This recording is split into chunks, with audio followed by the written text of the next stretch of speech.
En septembre 1987, face à l'exigence d'Orion de livrer une suite d'ici le 31 décembre, Edward Neumeier et Michael Miner, scénaristes du premier Robocop, se lancent rapidement dans la rédaction d'un nouveau scénario.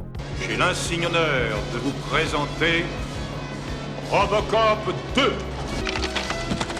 Mais ils doivent accélérer leur travail, car ils sont également engagés sur un autre projet pour la société, Company Man, un film qui doit être réalisé par Oliver Stone. Dans cette première ébauche intitulée Robocop 2, la guerre des entreprises, le policier cyborg est littéralement réduit en pièces par un voleur lors d'une intervention pour stopper un braquage. Vous avez vu ça?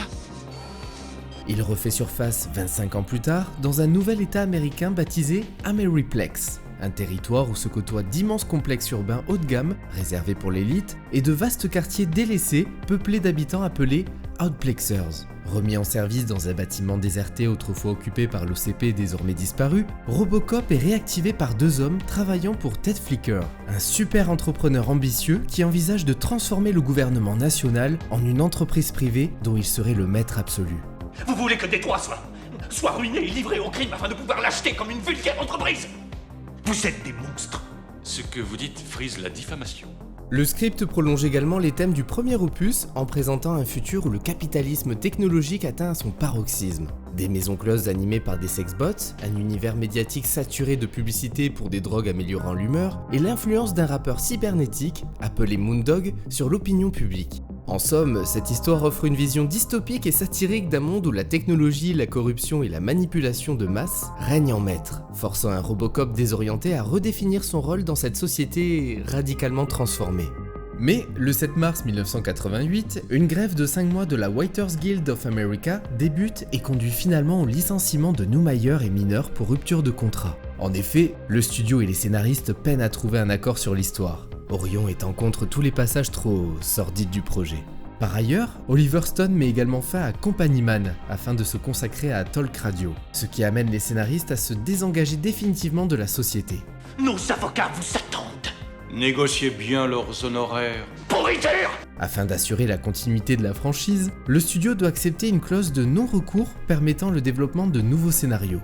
Avant son licenciement, Neumeier suggère alors à deux célèbres auteurs de bande dessinée, Alan Moore et Frank Miller, de s'atteler à l'écriture.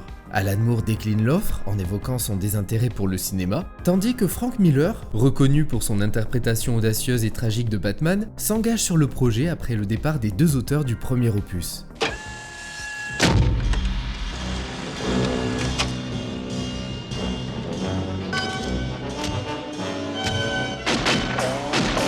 Son scénario, qui connaît 4 versions, partage avec celui de Neumeier plusieurs thèmes communs, notamment l'idée de dirigeants d'entreprises tentant de racheter des gouvernements entiers, et celle de drogues extrêmement addictives déclenchant des violences massives.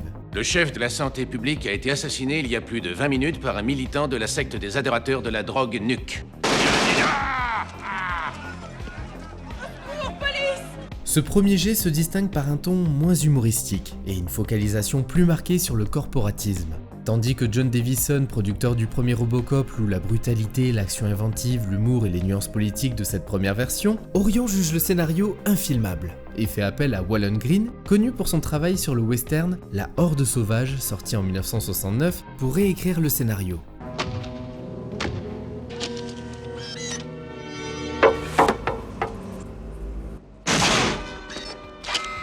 Par la suite, Miller se sert de son traitement comme base pour créer sa propre série de bandes dessinées Robocop publiée dans les années 2000. Le producteur Davison est initialement réticent à l'idée de produire un deuxième épisode, estimant que les suites sont souvent inférieures. Confronté au choix entre réaliser un deuxième film Robocop ou adapter la bande dessinée Dick Tracy, il opte finalement pour Robocop 2. Paul Verhoeven ne revient pas pour ce projet, étant occupé sur Total Recall à ce moment-là. Est-ce que vous apportez des fruits ou des légumes sur la planète? 2 semaines. Excusez-moi? 2 semaines. 2 semaines. Comme pour le premier opus, plusieurs réalisateurs refusent le poste de metteur en scène pour diverses raisons. Certains craignent de passer après Verhoeven, tandis que d'autres ne souhaitent tout simplement pas réaliser une suite. Alex Cox, réalisateur britannique qui avait d'abord envisagé le projet, renonce après avoir vu une projection de la suite de L'Exorciste. Et on le comprend. Du coup, pour la réalisation de ce nouveau film, Davison recrute d'abord son ami Tim Hunter, notamment reconnu pour son travail sur Le Fleuve de la Mort avec Keanu Reeves. Mais malheureusement, 11 semaines avant le début du tournage, Hunter quitte le projet, estimant que sa vision d'un film aussi sombre que le premier s'oppose au scénario plus humoristique de Miller. Car oui, après de nombreuses réécritures, la violence a été atténuée pour laisser place à quelques gags.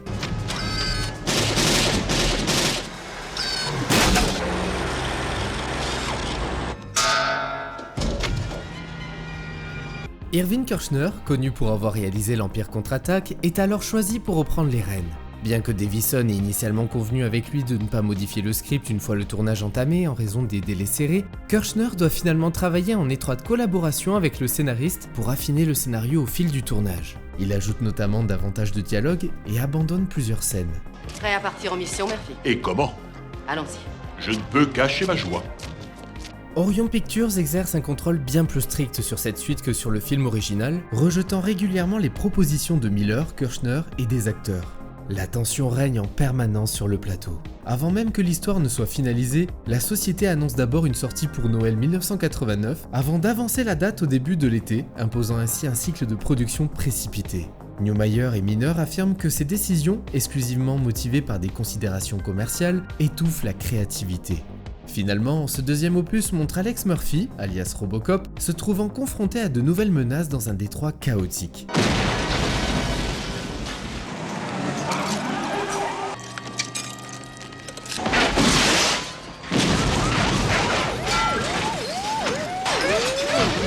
Une drogue mortelle, appelée Nuke, est contrôlée par une secte qui plonge la ville dans le désordre, tandis que l'OCP tente d'imposer un cyborg plus performant.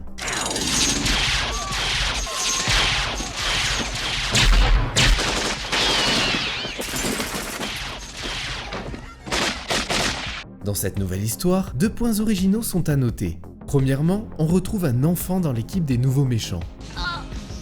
T'as l'air toute constipée, sale pute.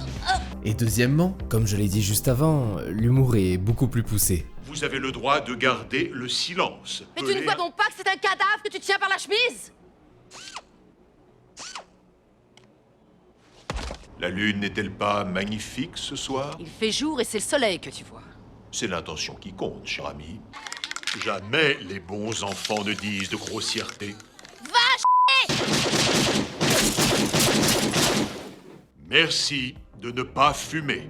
Étonnamment, la société de production se montre sceptique quant à l'idée de reprendre Peter Weller, estimant que le public percevrait Robocop de la même manière, quel que soit l'acteur sous le casque. Weller lui-même hésite à reprendre le rôle, jugeant le premier script comme un dessin animé dépourvu de tension et ressentant un certain décalage avec le personnage, bien qu'il soit persuadé qu'il reste encore beaucoup à explorer. Mais ce n'est pas que pour ces raisons. Il n'a tout simplement pas envie de reporter un costume lourd et étouffant. Finalement, il revient grâce à un salaire revu à la hausse, un nouveau costume plus léger et aussi grâce à un nouveau scénario qu'il juge meilleur. Il est notamment séduit par la perspective de retravailler avec le mime Moni Hakim, qui élabore les mouvements du héros dans le premier film et que Weller considère comme l'élément magique capable de résoudre tous les problèmes d'une équipe.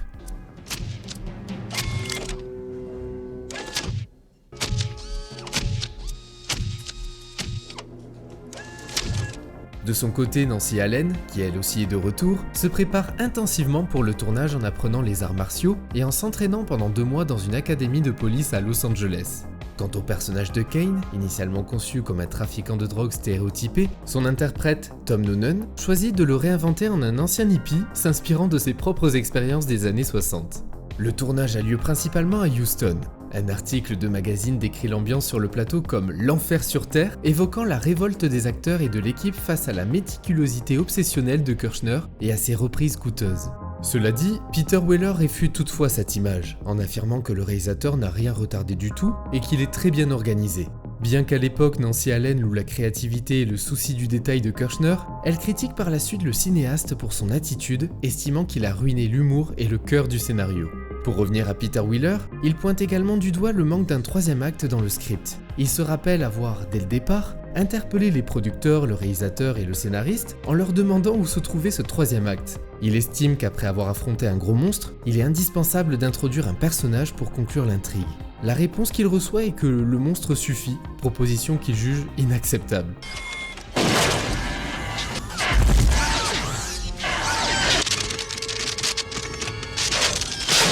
Mais malgré ses réserves, l'acteur reconnaît avoir apprécié cette expérience, même s'il considère que le scénario manque de la force et de l'âme du premier opus. Par contre, de son côté, Tom Noonan décrit l'atmosphère sur le plateau comme particulièrement détendue et conviviale, affirmant que tout le monde était incroyablement gentil. Il a même souligné la capacité du réalisateur à s'adapter aux nombreux changements de lieu et aux ajustements de scénario tout au long du tournage.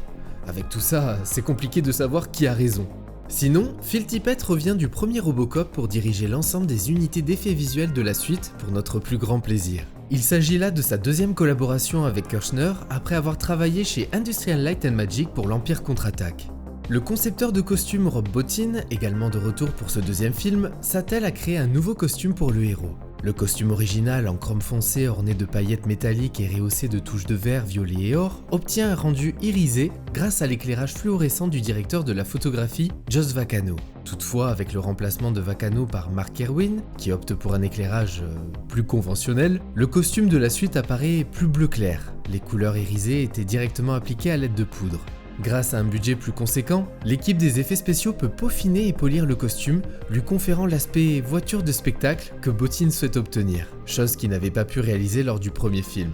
De plus, après de nombreuses recherches et ajustements, Bottin conçoit les différentes parties du costume pour qu'elles soient facilement enfilées et retirées, évitant ainsi une usure prématurée lors de longs tournages.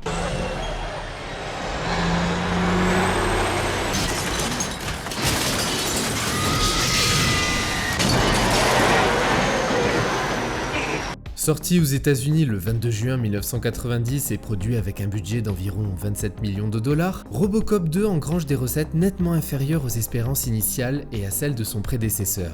Le film atteint néanmoins les 45 millions de dollars. Par contre, impossible de trouver le box-office mondial. Je sais juste qu'il a fait 1 million d'entrées en France, un résultat légèrement en baisse par rapport au premier film qui avait rassemblé 1,6 million de spectateurs. Sur le plan critique, la réception est tout aussi contrastée. Si certains saluent la performance des acteurs, l'action et la volonté d'explorer de nouvelles directions narratives, nombreux sont ceux qui pointent du doigt le scénario. En particulier, l'inclusion controversée d'un personnage incarné par un jeune enfant trafiquant de drogue suscite une vive indignation dans la presse, certains critiques allant jusqu'à qualifier cette décision de méprisable.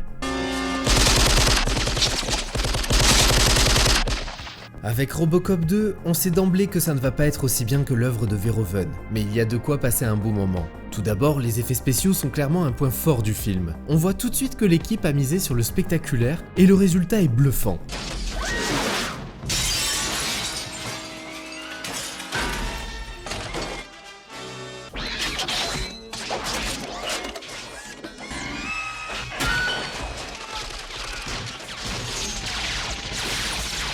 Les scènes d'action, le chaos urbain qui envahit chaque coin de rue, on ressent vraiment l'urgence et le danger à chaque instant. C'est pas à moi, mec, je te jure, je me défonce pas. Le casting, quant à lui, tient bien la route et parvient à donner un semblant de cohérence à un scénario parfois perdu. D'ailleurs, en parlant du scénario, c'est là que le film trébuche un peu. Tourmenté par ses souvenirs, Murphy ouvre la porte à une intrigue intéressante, mais on ne va pas plus loin. Alex, est-ce que tu me reconnais ? Alex Murphy est décédé. Je n'arrive pas à y croire. Dites-moi ce qui s'est passé. On regrette de ne pas en savoir davantage sur ses démons intérieurs, et la fin, hélas, semble avoir été bâclée. Cette ordure s'en tire à bon compte. On peut rien faire contre lui. Après tout, nous ne sommes que des humains.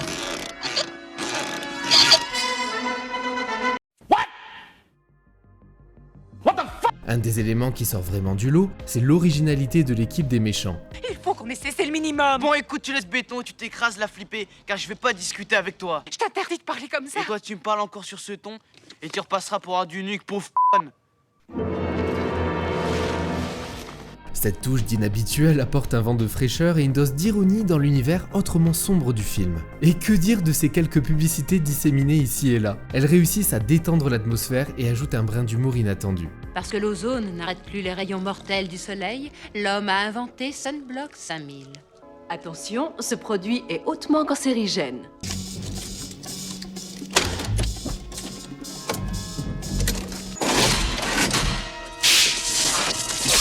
Magnavolt, la protection automobile est une affaire sérieuse. Et vous n'aurez même pas déchargé votre batterie. Magnavolt. En revanche, le traitement du personnage d'Anne Lewis laisse à désirer. Elle est trop en retrait, elle semble oubliée. Lewis, rangez votre arme. Et à côté de ça, la photographie du film lui donne un aspect un peu téléfilm, ce qui affaiblit l'ensemble. Pour conclure, Robocop 2 n'est pas parfait. Comme je l'ai dit juste avant, l'histoire manque parfois de direction et la conclusion est précipitée. Mais il y a suffisamment de scènes spectaculaires et de moments fun pour que l'on passe un beau moment devant ce film, même si l'on garde quelques réserves sur la profondeur de l'intrigue.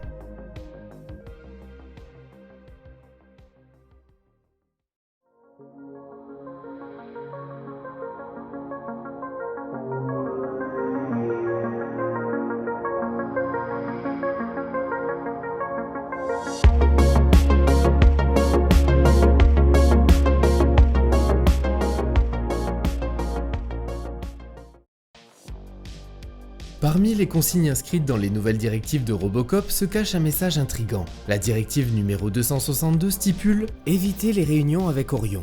Ce clin d'œil semble laisser entrevoir les tensions et complications qui ont jalonné la production, témoignant d'un environnement de travail particulièrement difficile. Dans la même scène, le câble branché sur la tête de Robocop n'est autre qu'un raccord d'alimentation en eau pour des toilettes.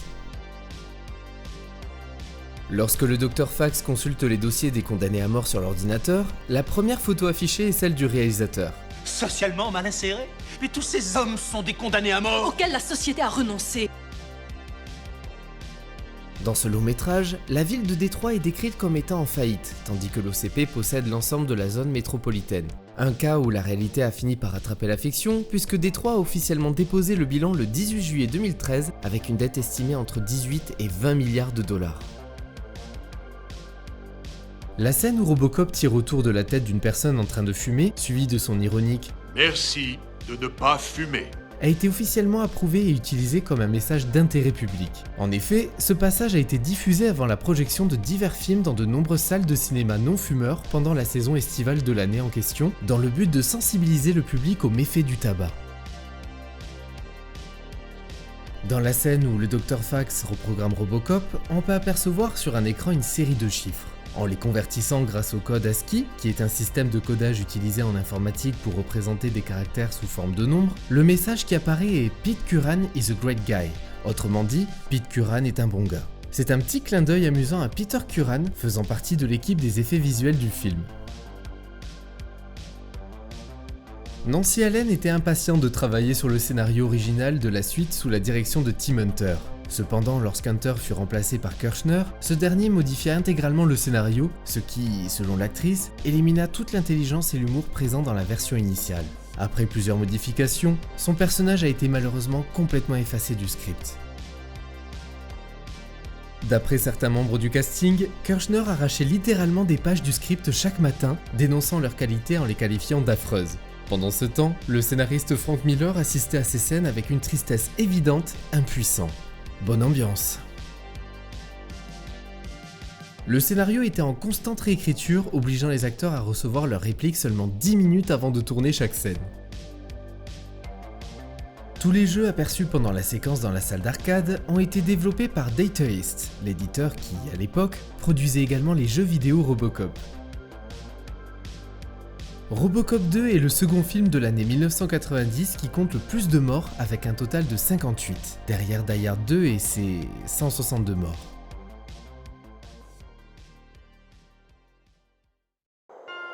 Et voilà, c'est tout pour Robocop 2. J'espère que vous avez passé un bon moment et on se retrouve très vite pour de nouvelles rétrospectives. En attendant, n'oubliez pas de commenter, liker et de vous abonner.